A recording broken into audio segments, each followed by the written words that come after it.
Hi, ನಾನು ನಿಮ್ doctor Ranjit Kumar, ನಿಮ್ಮ ಎಲುಬು ಮತ್ತು ಕೀಲು ತಜ್ಞ. ಇವತ್ತು ನಾವು ಫ್ರಾಕ್ಚರ್ ಅಂದ್ರೆ ಮೂಳೆ ಮುರಿತ ಇದ್ರ ಬಗ್ಗೆ ಮಾತಾಡೋಣ. ಈಗ ಮೂಳೆ ಮುರಿತ ಅಂತ ಬಂದಾಗ ಯಾವ ಮೂಳೆ ಮುರಿತಕ್ಕೆ ನಾವು ಆಪರೇಷನ್ ಮಾಡಬೇಕು, ಹಾಗೆ ಯಾವ ಮೂಳೆ ಮುರಿತಕ್ಕೆ ನಾವು ಆಪರೇಷನ್ ಮಾಡಬಾರ್ದು, ಆಯ್ತಾ? ಈಗ ಆಪರೇಷನ್ ಮಾಡ್ಬೇಕಂತ ಹೇಳಿದ್ರೆ ಮೂಳೆ ಮುರಿತ ಆದಾಗ ಆ ಮೇಲ್ಗಡೆ ಮತ್ತೆ ಕೆಳಗಡೆ ಇರುವಂತ ಮೂಳೆ 50% ಗಿಂತ ಜಾಸ್ತಿ ಆ ಕಡೆ ಈ ಕಡೆ ಹೋಗಿದ್ರೆ ಅದಕ್ಕೆ ಆಪರೇಷನ್ ಬೇಕಾಗುತ್ತೆ.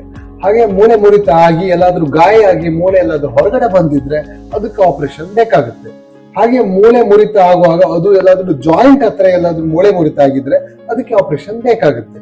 ಹಾಗೆ ಯಾವ ಮೂಳೆ ಮುರಿತಕ್ಕೆ ಆಪರೇಷನ್ ಬೇಡ? ಈಗ ಮಕ್ಕಳಲ್ಲೆಲ್ಲಾದ್ರೂ ಫ್ರಾಕ್ಚರ್ ಆದ್ರೆ, ಮೂಳೆ ಮುರಿತ ಆದ್ರೆ ಅದಕ್ಕೆ ಮೆಜಾರಿಟಿ ಕೇಸಸ್ ಗೆ ಆಪರೇಷನ್ ಬೇಕಾಗುದಿಲ್ಲ.